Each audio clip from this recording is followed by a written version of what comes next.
Hello, friends. Uncle Marv back with another episode of the Unhealthy Podcast, the show where we talk about living life in a healthy manner, but by doing it in a little different way. We talk about removing all of the things that are unhealthy, all those bad habits, bad foods, and then we talk about all the other areas of life that can interfere with our happiness, relationships, money, mindset, all that sort of stuff. So that's the show. And today we are going to be revisiting a previous guest that I had on.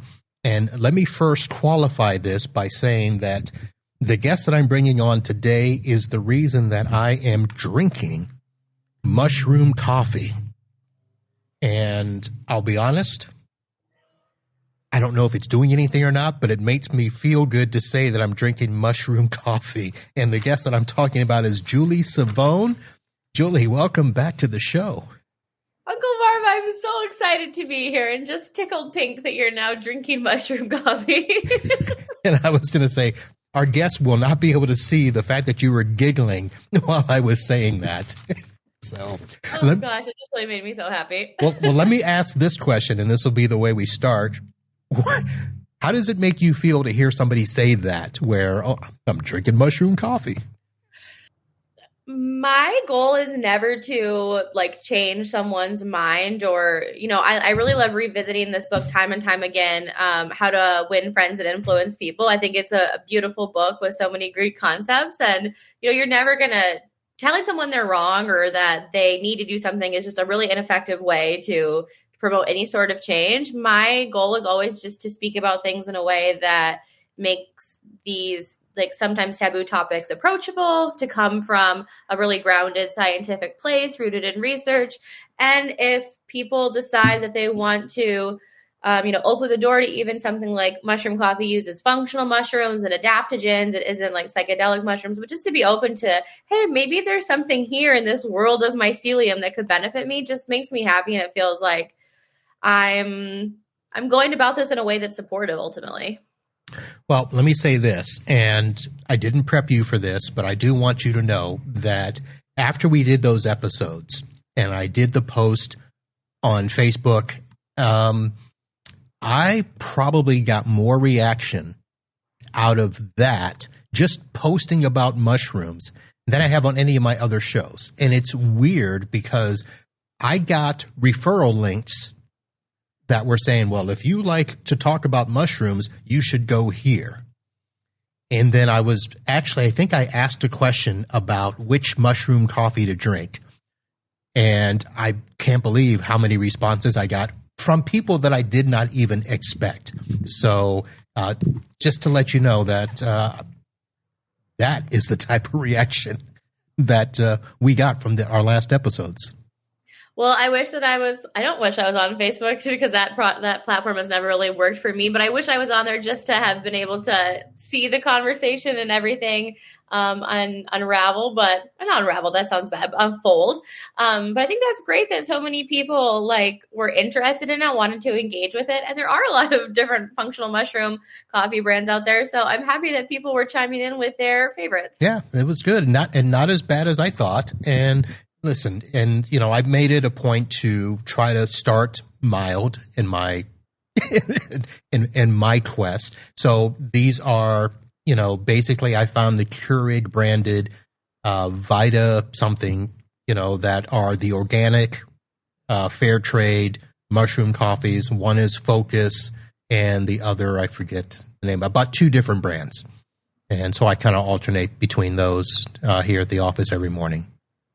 Yeah, taste is not as bad as some people might think. Mushrooms definitely have sort of a distinctive woody flavor, but I know you were saying I'm not sure if I've noticed too much of a difference or any difference at all, and that's fair. It might not be for you, but I think it's so great that you're just open to experiencing it and see what's there. Well, I don't know how much of the show you followed, but the whole thing I've done in the last year is to simply change my diet.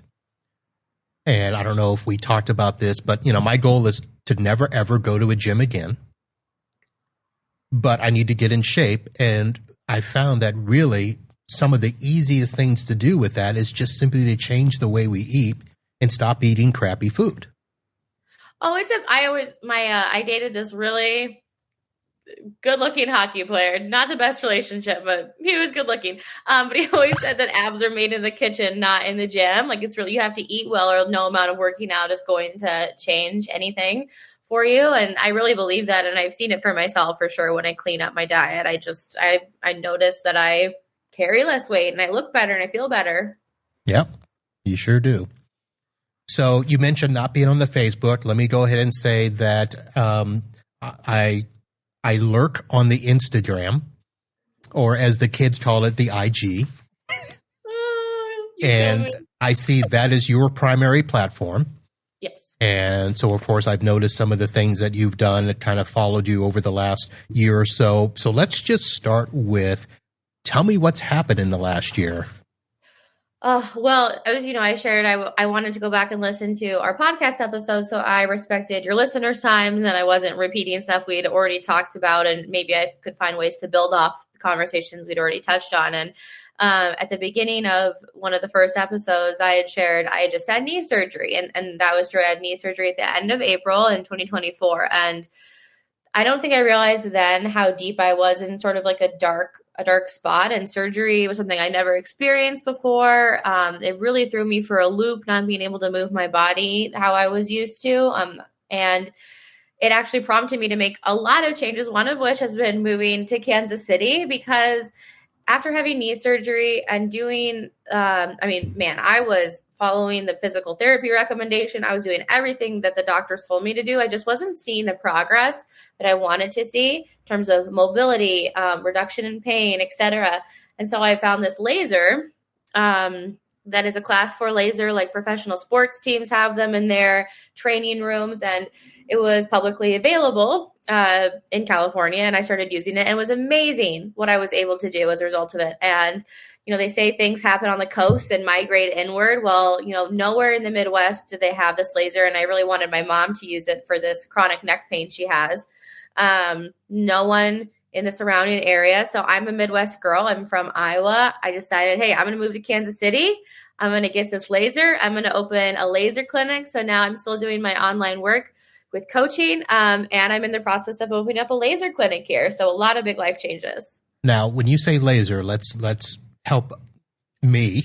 I was going to say my listeners, but help me understand what we mean by laser. Because my first thought that came in was some of either these handheld laser machines that you can kind of rub over.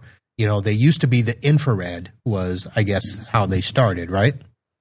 Yeah, so this is a class 4. So class 4 refers to like the strength of the laser and sort of like the potency, like the strength in terms of both, like you need certain certifications to operate the laser, and there's more of a technique to it than perhaps like those red light masks that you see people wearing on the internet. But it's also a cold laser. So hot lasers are the lasers we think of when we see people like at plastic surgery clinics getting sort of like resurfacing on their face or like peeling away of a layer of skin. That is not what this kind of laser is. It's a cold laser that can penetrate 7 inches deep into the skin and the muscles and the tissues. It doesn't penetrate into bone, but through the like activation of the mitochondria in the cell and producing more ATP, what the laser is able to do is make sure our cells are operating 100% to produce healing, to reduce inflammation, promote more oxygen flow, and ultimately heal these tissues to either, help people post-surgery get to the place they want to be, or ideally as a non-surgical alternative to minor tears and sprains. Okay. So another thought that came to my mind was these laser surgery clinics where they do the cool sculpting. Oh, yeah. I'm not familiar with how that works. Okay. I'm not either. That's a whole other arena. I would say I'm pretty familiar with my one laser. This laser, you could look it up. It's an FDA approved and patented laser. It's called Phoenix TheraLase. The Chiefs actually have one here in Kansas City in their locker rooms. Many other major sports teams have them, and they're just amazing in what they can do. All right. So, and you're going to open up a clinic now. Does that mean that you're going to have a whole fleet of these lasers and do different things? So in this one laser, the Phoenix TheraLase system is one laser, meaning they only sell this one laser. It's not a bunch of different lasers for different things. I hope to open more than one location. The one laser is quite expensive. So my current goal is open this business, focus on this laser treatment, educate the community on how this works, what it's good for, and, build up like what I like to say, proof of concept. From there, expand the business into like more of a complete wellness and recovery stop. So having a PEMF board, a sauna, cold plunge, compression boots, etc., in one area, so people could come there like for physical optimization, right? I like to think of what I do as mental optimization with psychedelics, but now I'm really combining both of my loves and doing a whole body, holistic approach. All right. So I was going to ask about a session, and you just mentioned a bunch of different options so that people can kind of go to a laser spa, I guess, and get other things. What would a typical laser session be?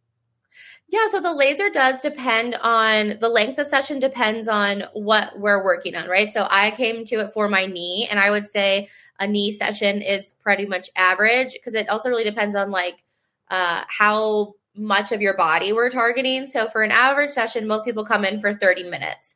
And so the laser starts by isolating on different points that are based on like, tendon insertion, muscle groups, etc. And after we target each point with like a direct laser, meaning no movement, then we start to make passes with the laser. And you're like, this sounds kind of tedious. And it is a bit for the technician. But, we make sure we get all sides of, like if it's your knee, right? We want to get the front, the side, the backs. And that's about 30 minutes. But, a lot of people in California were coming in for the pickleball injuries, right? So we got a wrist thing going on. That's a shorter session. It's about 15. But let's say we want to target multiple areas. People can also book an hour-long session, but that's much less common. I would say 30 minutes or 15 minutes is the most common treatment session time. All right. And this was not available where you were before. Well, it was available in California, and this woman used to work in sales for this laser system. And so, she was working with all these sports teams, et cetera. And then she was like, hey, this is great if you're, Patrick Mahomes, but if you're not Patrick Mahomes and you sprained your ankle and you still want to be able to get back out there, what's available for the public? Yeah, like it makes sense that we are helping these professional athletes get back out on the field or the ice or whatever quickly. That's great. But real people have injuries too that are incapacitating them to some degree. Right. So she bought multiple lasers, and she has multiple clinics in Southern California and the San Diego area. But there wasn't anything here in the Midwest, which is really where like I wanted my mom to be able to use it. And, you might not think this, but about 50% of the clientele in California were student athletes, because it's a lot to say to a kid, like, you should go under the knife, right? Like, as someone who's now survived surgery, I wouldn't necessarily recommend it to anyone. So if we can create more non-surgical alternatives, I just, think about what that could do for people. All right. Now, you mentioned that a lot of this was based on the fact that your knee recovery was not going as you had expected. So what was it that you started to realize, okay, this isn't working, I've got to go find something else? And how did you end up finding the laser? Yeah, so one thing that I've now become very passionate about is this idea of informed consent in terms of like medical procedures. And basically what I was told was, hey, like your meniscus is not going to get better like through physical therapy, through anything. And I agree with that. Like they showed me pictures after surgery, right? They took pictures when they were in there and it was tore up. So okay. I agree. It was not going to get better.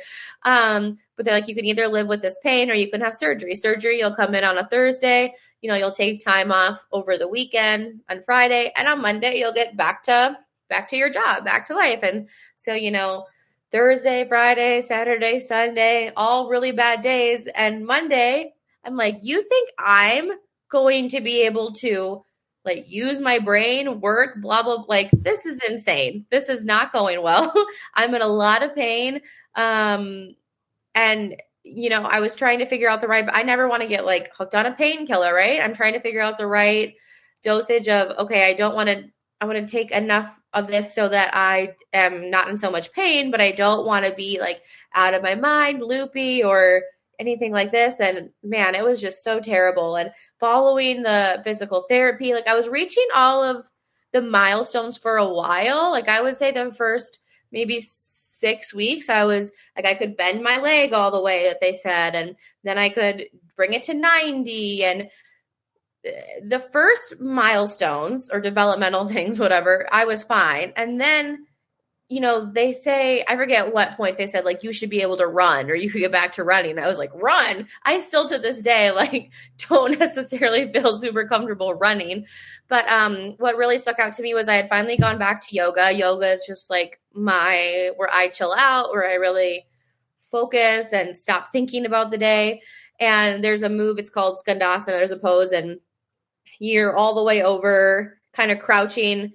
One knee is fully bent and one leg is straight. And so I can do it fine on my right side where I didn't have knee surgery, but the left side, it was like, no way. There was swelling and pain and all sorts of stuff. And my yoga teacher had actually recommended this laser to me because she had worked there part-time providing the laser service. And that's where I found it. And from there, it was just like, wow, I wish I had this earlier.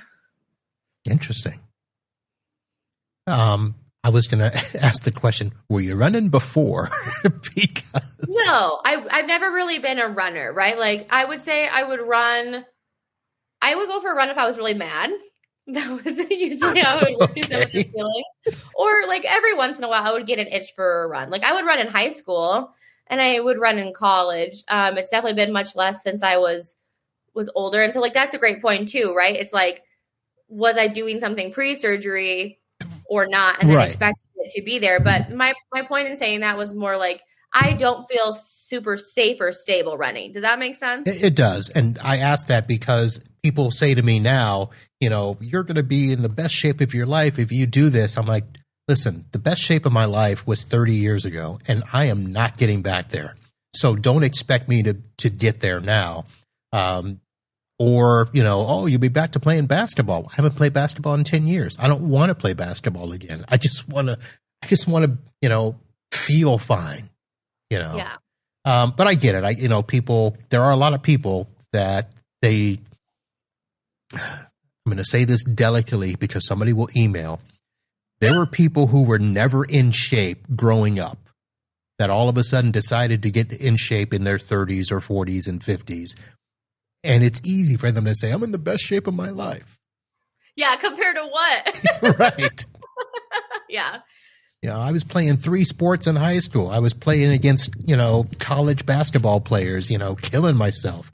I don't see myself getting back there now. So anyway, well, glad that you're feeling better. Glad that it's worked out. I don't know. Part of me is wondering, well, too bad you had to move for all that, but I mean, at the end of the day, I'm much closer to my mom, which makes me happy. And I loved California, and I'm very grateful for everything that California offered me. But I never really felt at home, if that makes sense. It never felt like that was really where I was going to like put down roots. I still don't know that I really want to have kids. Like that's a whole other conversation, but it just didn't feel like where it was home. Okay. So the other things that as I was lurking on the IG, I saw that you were doing a whole different thing. And so let me at least ask the question, and then we can kind of transfer or transition into this. Are you still doing the microdosing? Yes. Okay. All right. Yes. And so I was, listening to our other episodes, and I could hear myself reiterating over and over, like, microdosing isn't an Advil. You don't just microdose and your life gets better. There are things that you pair with the microdosing that result in the outcome that everyone wants, right? And so I felt like people found me because they were interested in microdosing, and I'm so grateful for all the people I've worked with, and all of the minds that have been open to this process. And I know that the people who ultimately chose to work with me understood that it wasn't a magic pill. It wasn't an Advil, and they were ready to do that work in tandem with taking the microdose. But I felt like I was also like, I wasn't capturing the whole picture, right? Because it was never just microdosing. It's always been microdose and something else. And so I decided I have enough, I think, presence and brand recognition at this point to not need to pigeonhole myself anymore. I can be more open about the fact that this is like so much more than just microdosing. And I also found like the conversations that I were having was really like tied around depression and anxiety. And, for those people who are really struggling with depression and anxiety, I still have programs for you that can help you. But it was no longer a conversation that I could have in like my highest level containers day after day after day. And I decided I just want to start fresh because I did all that I could to shift like the energy of the container itself. Like I led differently. I talked about things differently on Instagram. I was working on attracting different types of clients, and it still just felt like anxiety and depression 24/7. And that's no longer what I'm also using microdosing for either. Okay. So I noticed the transition that, and I think you did use the word, into a more holistic mindset. Yes. So holistic has been a word that's come up on this show many times. And a lot of time it's focused in a particular area, and then there's the functional medicine side of it, the functional foods. But you caught my attention with a word that I've heard my sister-in-law say, Ayurveda. Yes. So I needed to ask, tell me about how you got to Ayurveda and where are you now with it? Yeah. So I always view myself as like subject zero or like the guinea pig of everything, because I would never recommend something to someone had I not first experienced it. And I also want to put a caveat. I know every body is different, right? So my experience with something might not be yours, but if someone wants to know like, hey, what supplements are you taking? I'm going to make sure I've taken them for like 30 days or something and like actually seen a difference before I'll say anything, and research them as well, right? Before I'll say anything to a person. So I've been really called to Ayurveda for a while, and that was just honestly an intuitive thing where I had read about it or seen it in different things and thought, I think there's something there. Like just intuitively to me, it also makes sense. Like coming back to the idea of everybody is different. You see some frames and these people are just so skinny and they can't gain weight, and no matter what they do, they just stay that way. And some people like just really struggle to lose weight and they just naturally seem to like hold on to more. And I think the best example of this is allergies. If one thing worked for everyone, then we wouldn't have this diversity of allergies and, people not being able to tolerate certain things. So I like that. And I like that it was really cyclical with the seasons. One reason I actually wanted to move back to somewhere with seasons is because I like the difference in seeing like, the plants die and then we have this like cold and this bitterness, and then the spring comes and the little blossoms happen, and summer it's in full bloom. And I just like the transition. To me, it really speaks to me. That's how I grew up. I feel like that's how life is in general. And so many things about this system. I was like, yes, this sounds so good. And one of the women inside the collective who I'm obsessed with was telling me, I'm going to get the certification and I want to open my own business. And that's part of why she joined the collective, so she could build some self-trust and, gain the inner stuff she needed to create the outer business. And so she was going through a certification, and I said, okay, when you're done, I really want to do an Ayurveda cleanse. I like cleansing. I like fasting. I think you learn a lot about yourself in those practices. This isn't like some weird, I'm going to lose 5 pounds for a wedding this weekend. It's not about that. It's about just noticing your relationship with food and seeing what comes up for you in the whole process. And so she is certified. She's done now. And she took me through an Ayurvedic cleanse. It was 9 days total, 3 days pre-period of just like getting stuff out of no processed foods, limiting caffeine, etc. 3 days of the cleanse, which is eating this like, I said this word on one of your podcasts before and you really liked it, this little porridge thing. It's called khichdi. And then 3 days out where you're, again, just like limiting your food, like no processed food, etc. And then you're back on, whatever your normal diet is. So I really enjoyed it, mostly for the mental clarity. And I think it's a powerful practice. All right. Very interesting. I have to compare notes now with my sister.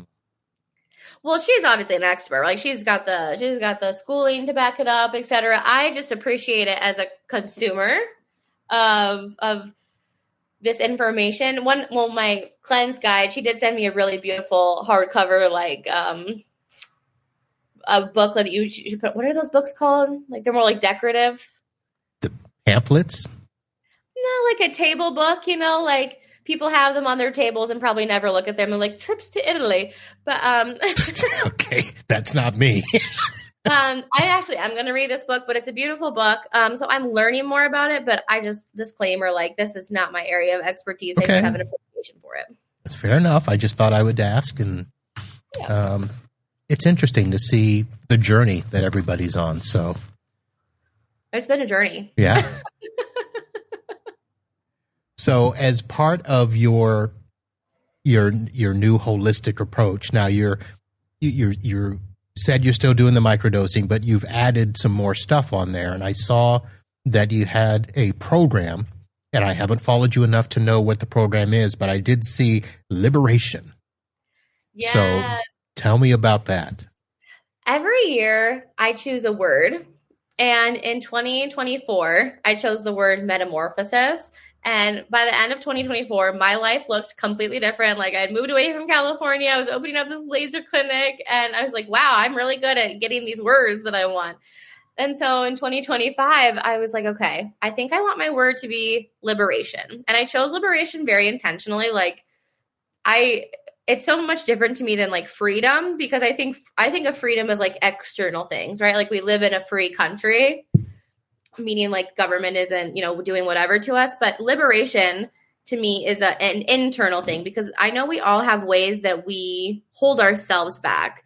And for as much work as I've done on myself, and I do think I've done quite a bit of work, there are still ways that like, I don't always tell myself the best story, or, it's taken a lot of courage to open up a business that, like, for instance, has so much more of a necessary like cash injection than an online business, right? Like to go all in on my dreams in that way. And so I thought to myself, I'm only going to be able to do this if I liberate my mind, if I really make my mind the most free it could be, right, from within.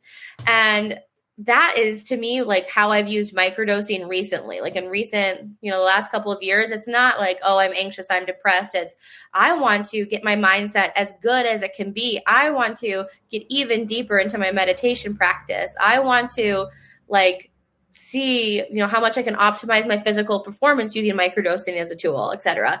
And so I was like, this is also where I want to go with the people I work with. I don't just want to be talking about anxiety and depression. So I'm taking 5 women through one-to-one work. And here's something that, all of you and everyone who's into tech on this podcast might find really cool. So one of my first clients, he designed a text platform based on Robert Thaler. He's a Nobel Prize winning economist, his nudge theory, which basically says if you receive a nudge, you're more likely to take a behavior that the nudge is inducing you to take, right? So after every call inside Liberation, I'm going to copy the transcript of our call and put it into his text service. And then the people will receive nudges to take action based on the specific things we actually talked about in our call, which I think is so freaking cool. And that's how I'm going to build my next group program, is by taking these women through one-to-one inside Liberation, and to really see like, how cool can life get? Like, okay, we're no longer anxious and depressed. We're feeling pretty good, but like, what if we wanted to be great? What would that look like? All right. I have many questions, but I want to make sure we stay on topic here. So let me first ask the one word concept. Now, I know that there was a big book called One Word and a big movement where every year you're supposed to pick a word, and that would be your word to focus on for the year. I know that I bought the book. I read the first few pages, and it sits on a shelf somewhere in my office. Was that how you got to that one word concept, or? I've never even heard of the book, but I love this. Okay. No. Well, I'm going to have to give you a link to that. Yeah. One word. There was a whole thing built on the fact that, just kind of like what you said, you pick a word that is going to be your mantra. for the year. And you would just simply make sure that, and I don't know if it was every day or every week, you basically had to evaluate, are you staying true to your one word? Got it. Okay. To me, this also kind of sounds like, I know some people are like absolutely obsessed with Mel Robbins, and I think that's great. But like this let them concept, I don't think is like the most novel thing in the entire world. So I don't think me or the person who wrote the one word book really came up with this idea. But if it helps people, I'm all for it. Okay. Funny you should mention. I'm going to show you this. Oh my God, Mel Robbins. She's in my podcast list. Now, she's not one of the most listened to podcasts on the list, but she's in there. I mean, I think she breaks it down in a way that helps people digest it, which is great. Like, ultimately, if people don't understand your work or accessing your work, it's not making an impact. Yeah. I just don't, in my opinion, she's not saying something so revolutionary, you know? No, she's not. She just says it in a way that kind of excites people. And if you like her personality, I guess it works. Sometimes I'm like, girl, you're not really saying anything. Oh, I hope she never hears this. Amen. Amen. Yeah, I'm just like, okay, I listened to a lot of words. I'm not sure where we got. Right. Okay. It's funny, but there are people that intrigue me sometimes. I'm like, okay, what in the world is this phenomenon? Her whole rocket ship. Oh, is that the 1, 2, 3, 4, 5? Yes. Or whatever Yes. thing? The 5. Oh. Yeah. People have been doing, like, parents have been saying that to children for so long. Don't act like you made the jump out of your bed at the end of the countdown thing. We're going to get in trouble. I don't care. Mel Robbins can come at me. Oh, my. Come at me, bro. I'm not that scared of her. I don't dislike her. I don't think she's bad. Listen, I just like. I'm not worried. My podcast isn't that popular. Oh, my goodness gracious. Okay, so liberation. So it is liberation 1-to-1. You're taking 5 women through it. So that's pretty cool. What else?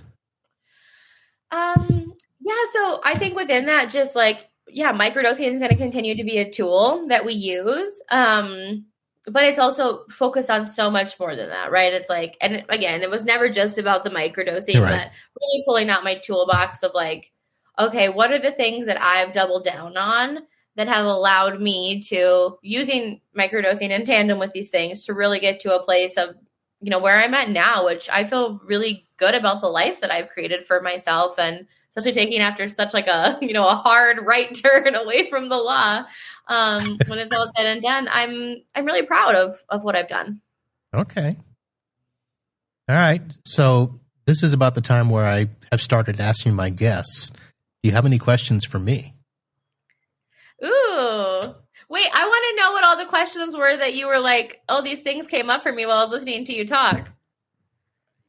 About the laser? No, you said when I was talking about liberation, you're like, I have a lot of questions following that. Oh. See, we moved past it. I don't remember. I'll have to... Okay. Uncle Marv, would you ever microdose? I don't know. Okay, that's fair. Let me say this. Okay. If you had asked me that last year when we first interviewed, I'd have said no. Yay! My whole thing is, so let's put it this way. Okay. So I barely drink. Right. So I've had 2 bad drinking experiences in my life. And both of them were just because I went past my limit. And I said, you know what? That's never going to happen to me again. But it's actually gotten to the point where I don't want to put anything into my body that I don't know what it is. I don't understand it. And, you know, that's kind of helped me with my, you know, my diet thing where, you know, stop putting all these chemicals and stuff in there. But to me, and I'll just say this, and I don't think you'll be offended by it, but it was that whole, the perception that is put out there in public is that's a drug. What the hell are you doing? Yeah. No, 100%. That is the main narrative. Right. Touted. around psychedelics. Okay, well, I have a follow-up question, and I asked this because I recently decided to stop drinking, and nothing crazy happened. I didn't get a DUI, get in an accident, get in a fight. I just, I feel like I'm very sensitive to how I feel, and right now I'm in a place where I genuinely feel really good most of the time. So if I'm like hungover, I really feel it, Right. and I don't like it. But you also seem like the type of person who, like, and I know that you don't smoke cigarettes because I remember that story you told me about your mom and she made you smoke, and then you're like, this is gross. But you seem like the person who, like, if you did smoke and you decided you didn't want to smoke, you would just like put them down and never pick them up again. Really? Okay. Have you ever felt like, I don't know, has it been challenging for you? Because I know you're not a big drinker or anything like that. No, because that was never part of my identity. It wasn't like I didn't go drinking every Friday night, sort of a thing. Yeah. So it wasn't a habit, I guess, was the way it is. Okay. But you're probably right. I mean, if I'm done with something, I'm done.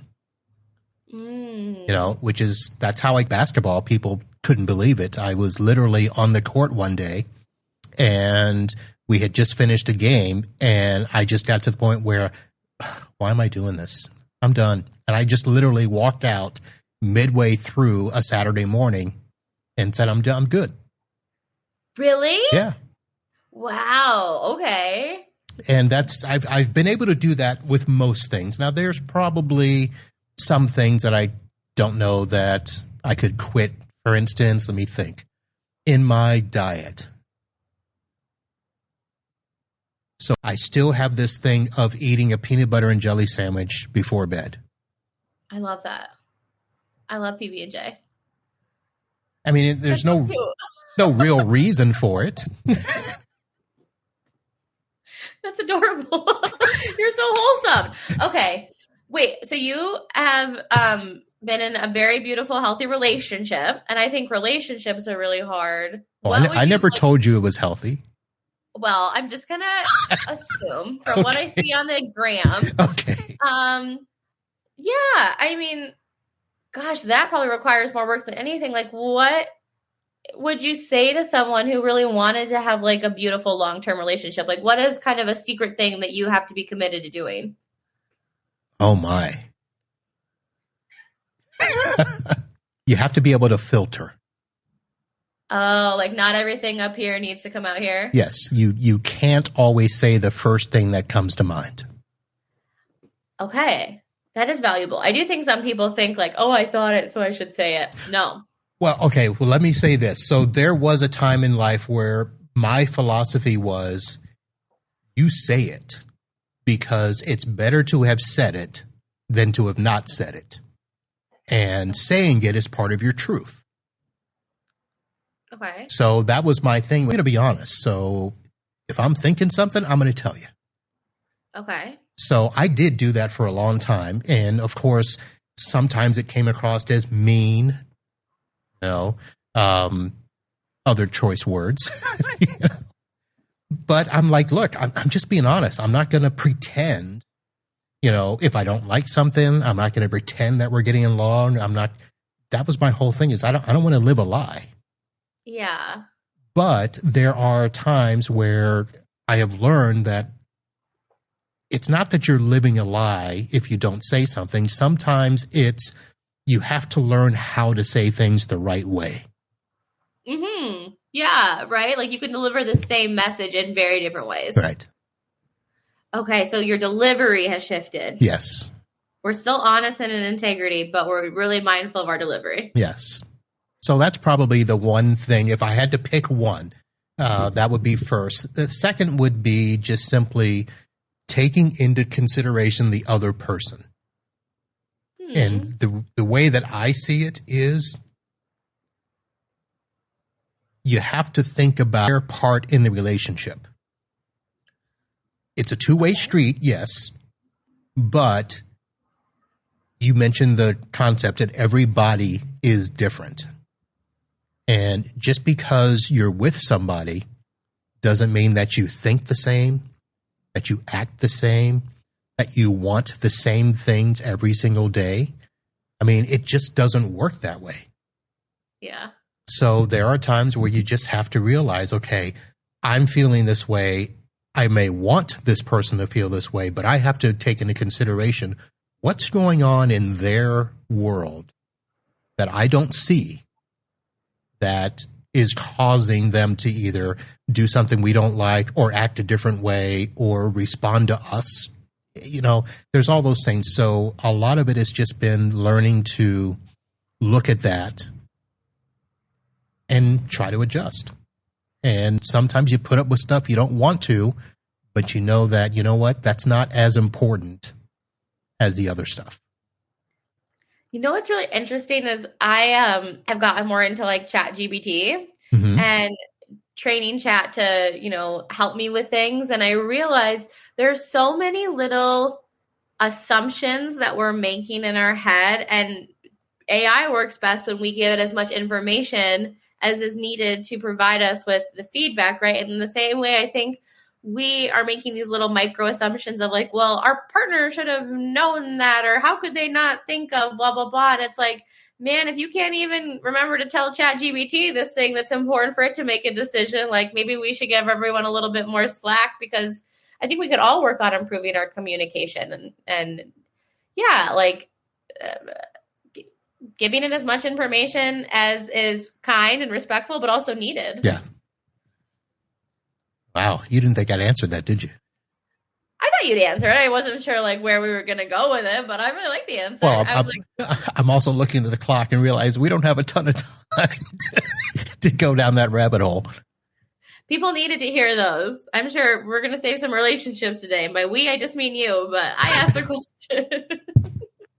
You should do a podcast. I think I am going to start a podcast. Really? Yes. Okay, we'll talk about that. Let's do it. So, all right. Well, Julie, like I said, I know we're coming close to a hard break that I need to make sure you go. So let me at least say thank you very much for agreeing to come back on the show and to share where you have been in the last year. It, like I said, I've seen some stuff on the gram, and I'm like, ooh, I gotta chat. Oh, well, thank you so much for having me back. I love being on here and speaking with you, and just so grateful for the opportunity. All right. Well, folks, make sure you check out the links in the show notes. I will have a link to her Instagram where you can go see all the stuff that I've been seeing at Julie Cyvonne, and she will have information on where you can go and see some of the stuff she's doing. Now, you've got the one-on-one that you're doing. That's in person. You got the laser stuff you're doing. Do you still have online things that people can poke around with and order stuff? Yeah, so my the one-to-one is all over Zoom. Unfortunately, I don't think any of the women live close to me. But in terms of kind of like choose your own adventure DIY, I did make one of my most popular programs that I've only ever run in a group into something where you can activate it and do it whenever you want. So that is an option. It's called Unbreakable, and it's actually delivered to you via text. It's my former client text developer. You get a text every single day with habits, and you start habit stacking with microdosing, because nudge theory makes it easier for you to take a new behavior, and microdosing can make sure that those new neural connections really stick. So a really cool program, and that is something that people can access anytime they want. All right. We'll have a link to that as well. So that's going to do it, folks. I've got to let Julie go. So thank you for tuning in. Be sure to check out more stuff with the Unhealthy Podcast. And remember, this is all done so that you can live healthy and be happy. See you next time. Holla.